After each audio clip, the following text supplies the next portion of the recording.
JBS presents the Hampton Synagogue's Author Discussion Series with Rabbi Avraham Bronstein.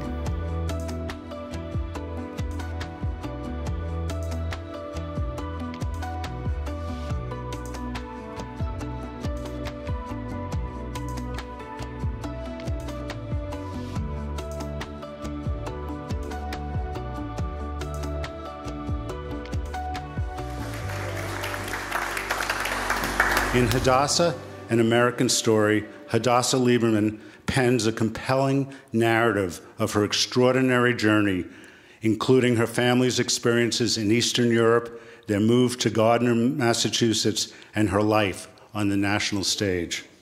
By offering insight into her identity as an immigrant, an American Jew, a working woman, a wife, mother, and grandmother, Hadassah's moving memoir speaks to many of the major issues of our times, from immigration to gender politics. Her book features an introduction by Senator Joe Lieberman and an afterword by Meghan McCain.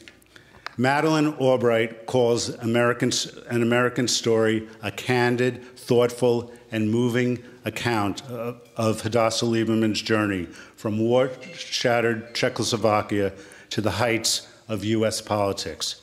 Its pages capture Hadassah's love of family, respect for tradition, and deep devotion to an adopted country. As a fellow immigrant, I am glad she is sharing her story of pursuing and achieving the American dream. And Henry Kissinger says that drawing on both her personal and family experiences, Lieberman has written a moving and insightful memoir that speaks on the nature of faith, the importance of personal history, and the individual commitment that democracy requires. Please welcome Hadassah Lieberman.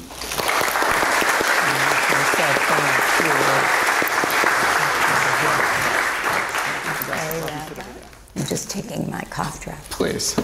Okay, it's good to have you. You said earlier that you were going to begin by reading a section from the book. Yes. So fortunately, we have a copy right there. Yes, I have a copy. Not my copy, so my bookmark's not in it. But before I read anything, I want to say thank you very much for inviting me here. Appreciate it. And to be here and see old friends and close neighbors and everyone in this community. And just want to thank you. And now, of course, I appreciated that introduction. And I was thinking, as I walked in and found out that I am sitting under Mount Sinai, that perhaps that's where we all need to be sitting near. Throughout the 2000 campaign, immigrants approached me with their own powerful stories. Military veterans, including those who had served in World War II, would come to shake my hands. Survivors would push up their shirt sleeves to show the numbers tattooed on their arms. There were so many tears that the Secret Service would joke about how I evoked the waterworks. They never understood. Later, I spoke to Jim Kennedy, Joe's former press secretary, whose father had been a sergeant on the 42nd Rainbow Division, one of 2 Army divisions that liberated the camp of Dachau, where my mother went after Auschwitz. He told me how moved he had been by my speech in Nashville. In some ways, being a political spouse is not so different from being a rabbi's daughter.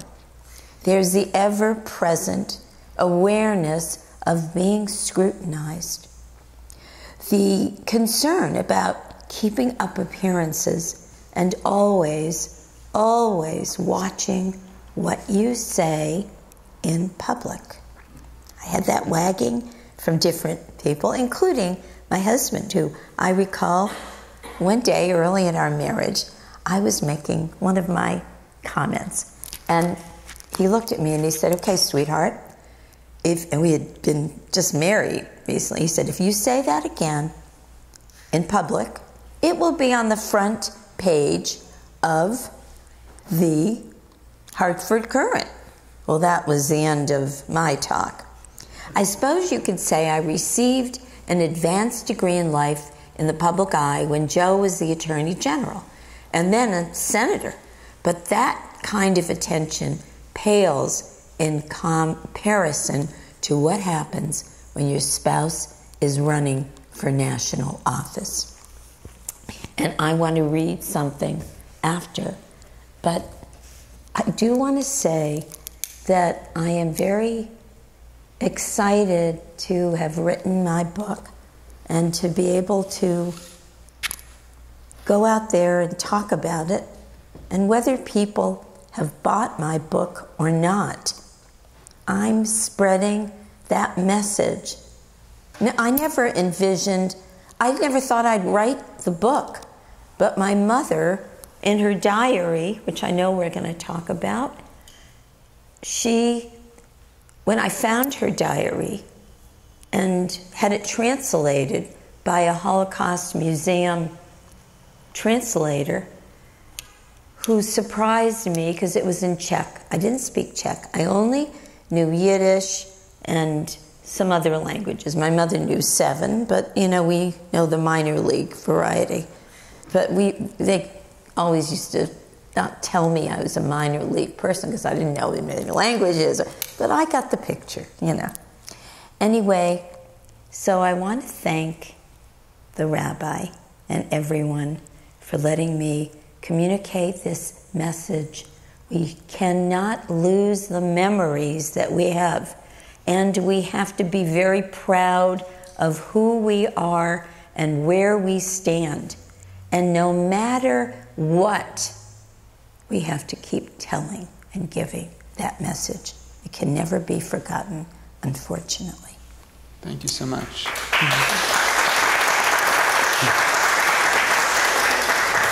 So with that reading, you're more or less leading into it already. But just to set the stage, why don't we talk about your background, your parents, where they came from, their World War II experience, surviving the Shoah. How did you come to America? Well, in my mother, Auschwitz, liberated from Dachau. My father, Hungarian slave labor camp. So he wrote his diary of that time period, which was very different. And my mother had told me tidbits of it, but she didn't really talk about Auschwitz except talking about how when they entered into the camp. So reading those stories, the diary afterwards was critical because all of a sudden I knew more than I had known from them because they were always reluctant to talk too much about it. This was something from another place. They wanted me to know it. They wanted me to recall these memories and share them with our children eventually. But my mother in the diary talks, and I have it in the book, talks about being pulled out of their home in Rahov near the Carpathian Mountains. And she was witness to being led out of her city and the people on the side of the street watching the Jews being transported. And there were people who had helped them with a garden or different people around their house. And she just related that story. And my father related his stories. And one of the cries that he had all the time in the book was, I don't know, when I saw the men die as I marched through toward the snowy embankment, toward people dying on the way as they walked. And some of them, he said, when they stopped, would cut meat off a dead deer or a horse and ate it. They were starving. And so these were a whole conglomeration. My mother one day, somebody put some bread into something, and she went to the garbage area and wrote a note thanking the soldier. And a woman, soldier, woman, and whatever their designation was. It wasn't soldier, it was a worse name than soldier, but she was one of them, and she came to my mother and said, "Did you write this? Why did you write this?" My mother knew if she said someone had given her bread and he was a German soldier, they would kill him. She thought that would be very unfair. And so she told the woman, "I don't know. God gave it to me. I don't know." And they let her be. So those were the instances, the background that I'd heard about. And their families were decimated. And my father, when he went through different stages, when he was in labor camp and then they were sent home, but this all preceded. And that area, people were pulled into the camps, pulled into being punished at later dates. It was in the 42s or 44, so that my mother was they didn't have CNN, they didn't have radios, TV, stuff like that, so they had to know what was going on in the world. No idea. So that was my no idea of so many things. So many survivors and children of survivors who emigrated to America and rebuilt their lives lived in communities where there was a large survivor population, and they were able to empathize with each other. The kids grew up together and understood that there was something which happened before that they really couldn't comprehend, but they had a sort of a common experience. You write in the book that where you grew up, you didn't really have anybody to share that with. So I'm interested in hearing you describe a little bit what it's like growing up in America with other kids, in a community, in a neighborhood where people are living a more, standard American lifestyle, and yet at home, you're hearing these kinds of stories, and you have this other side to you that you really can't share with anybody else. Well, when my parents finally immigrated, and I remember the tales, because I was 10 months old, of the big boat that was transporting us to the United States. And my mother would say, "Oh, Hadassah, you were a baby, and this was all in Yiddish, but my Yiddish has since gotten worse. I can't relate it. And sweetheart, everyone was seesaw sick. It was going back and forth, and they were sickened and vomiting, and Hadassah was dancing with the captain on the ship." So she always laughed about that. And so when we came to this country, and we were in Brooklyn for a year or two, I have no idea what my father did to make a couple bucks along the way. That was never one of the stories they told us, to tell us what he was doing. But it must have been whatever he could do to make a few dollars. And then finally, my father, who was an ordained rabbi, but he had yeshivas starting at the age of 5.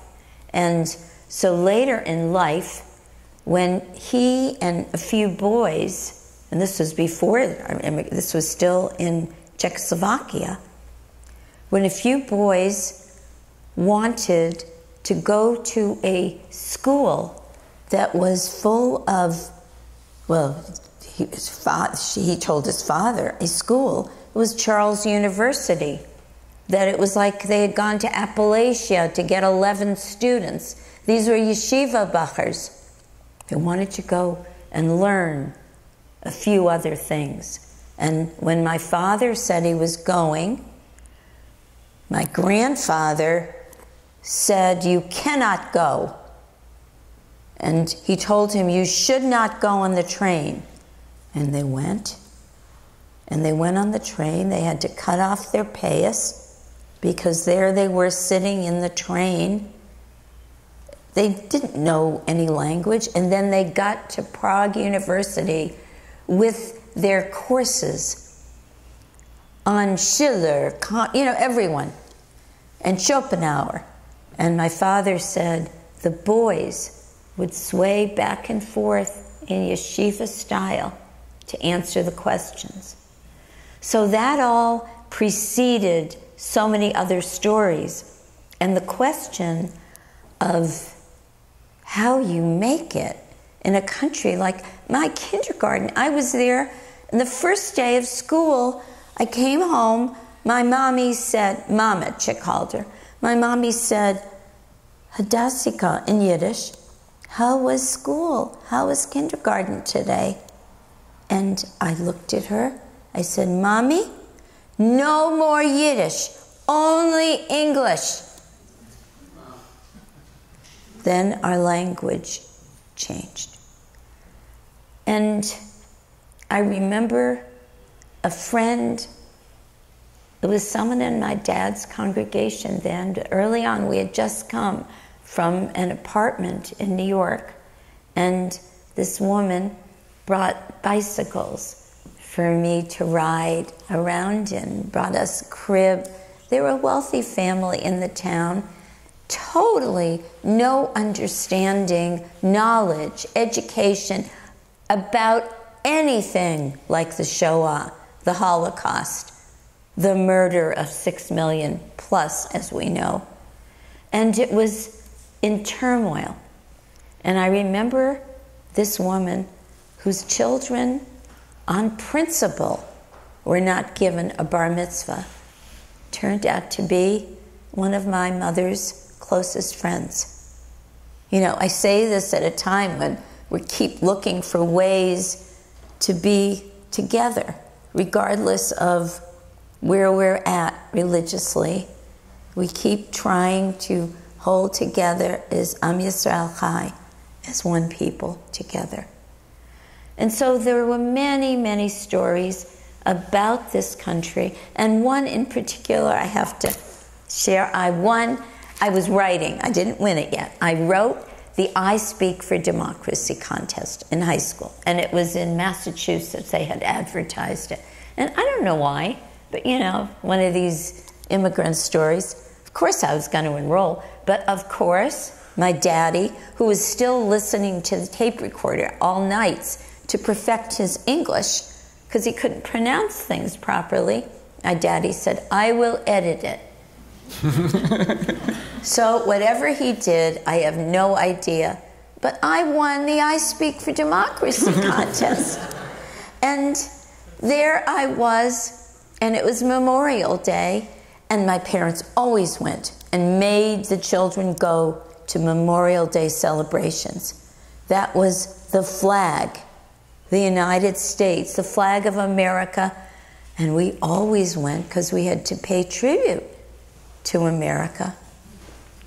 And I'll never forget sitting in this white convertible with the Massachusetts congressman, not yet Ted Kennedy, this was someone preceding him, and there I was waving, and my parents saw me waving, and I could see the tears in their eyes. Of course, to come out of where they came out of, to even have something to go to, and to have your daughter. And so all of that, that's part of the point about my book. When my mother's diary said, I cannot write anymore, I hold you children responsible, you must write a story. And when I read that, what was I going to do? Of course, I had to write. And so I started to search and look. And the more, and this is probably for a lot of us as children of immigrants who went through what they went through, for a lot of us, the more we read about what happened to our families, the worse it gets. It's awful. You can't even believe there are people in this world. I mean, if, God forbid, you saw a baby walking and had no one there, you would take that baby, you would pick that baby up. And it was an awful, awful, awful, awful adventure. A horrible nightmare. You've mentioned your mother's diary now in, I think, three consecutive answers or responses. So you should really tell the whole story. Okay, well, the diary is in the book, and I want you to buy the book. But when I received it and knew about what she describes, the transportation from Rachov, Carpathian Mountain area, to go to Auschwitz. She describes how, as I was saying before, there were maids they had when they had someone coming in who were standing on the side of the road watching all the people who had been ripped out of their homes. They'd been ripped from everything. And my mother's house, because she had died and I had to take everything out, it was a shock to get that diary and get that instructions. Now, my mother knew how to give instructions. I was always, no, your hair can't be loose, tie it back. No, you can't wear pants. You know, all the kids in kindergarten are wearing pants and nothing. No, see Americanish, you know. And it was a very hard travel. And I want to add here that Joe really, really inspired me further. Because I thought, here I have this task. Here I am. I meet Joe, married 38 years now. And, you know, I got divorced. I didn't know what, where, how. And we got married in love. And then all of a sudden, I'm in another place. And he's run Senate and then the national campaign, the global trips we're taking. And for me to write this, there wasn't anyone else. There was no other senator. Not only, okay, Shomer Shabbat and all of that, but to be married to an immigrant's daughter, father, who had been in the camps. And it was remarkable that I was in that position where I would try to push the story forward.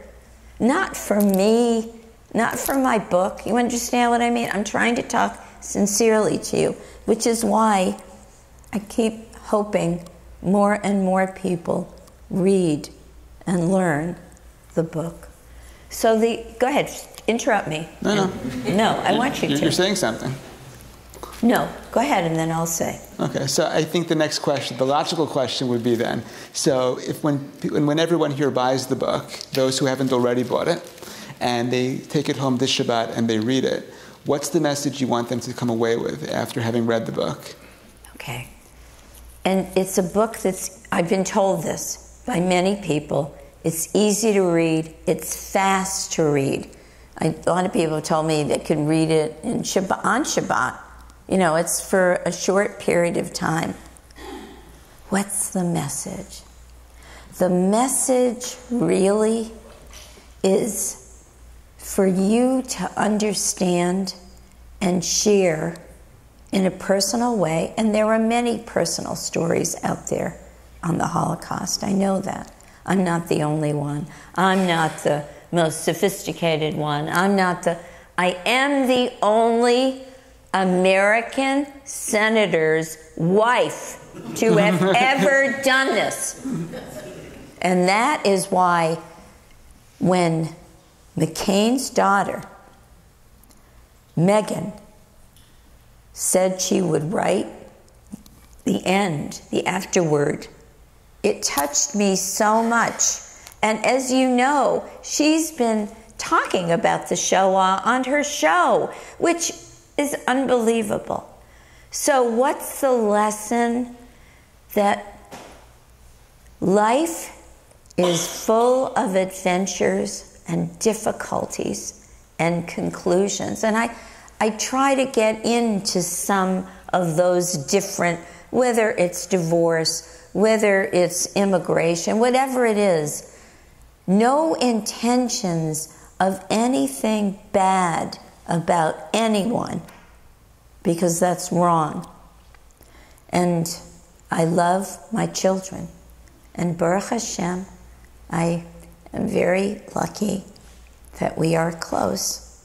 We're close as a family.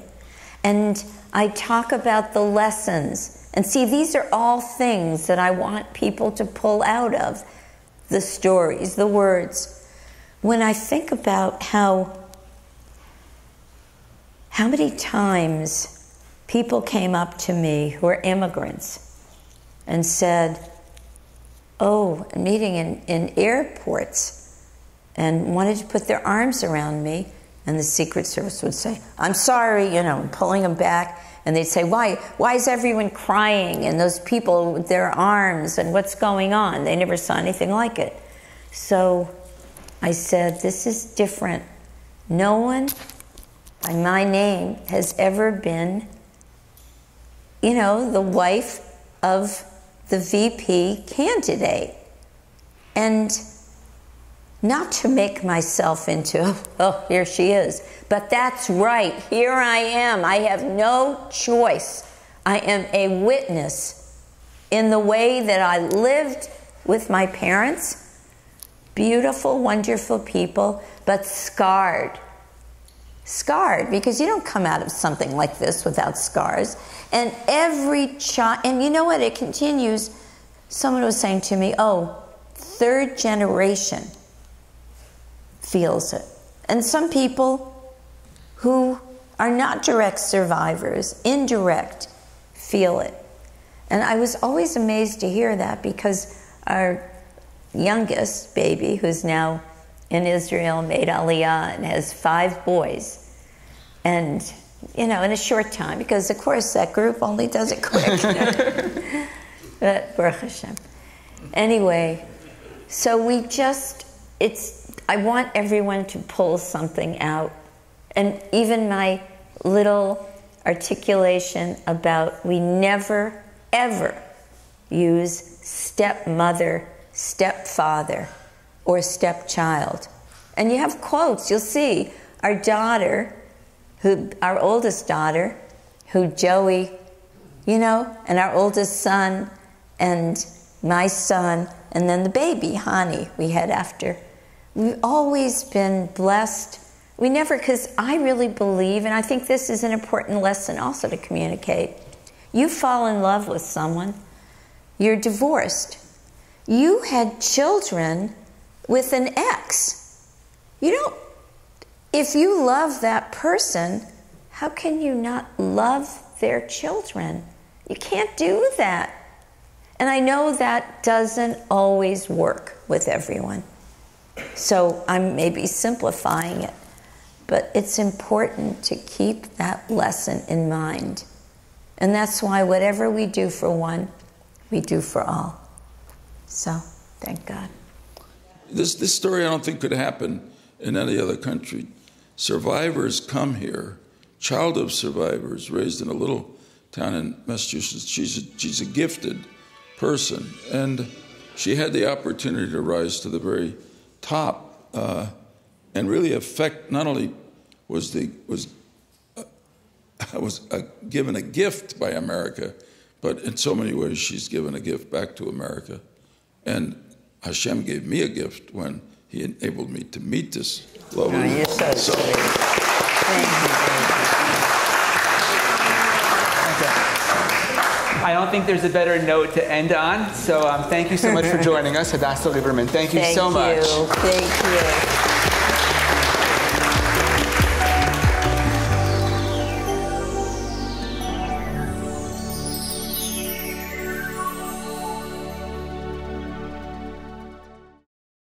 We would be pleased to send a complimentary DVD of this program to anyone who wishes to support JBS with a tax-deductible gift of $36, double chai or more. Simply visit the JBS website at jbstv.org and click on the Donate button to make a donation by PayPal or your credit card. And please indicate the program for which you would like a DVD. Or you can send your tax-deductible check to JBS, Post Office Box 360, Stamford, Connecticut 06904. Or you can call the JBS Pledge Line at 833-MY-JBS-TV. That's 833-695-2788. And again, please remember to indicate which program you would like to receive with our compliments. We thank you for your kind support.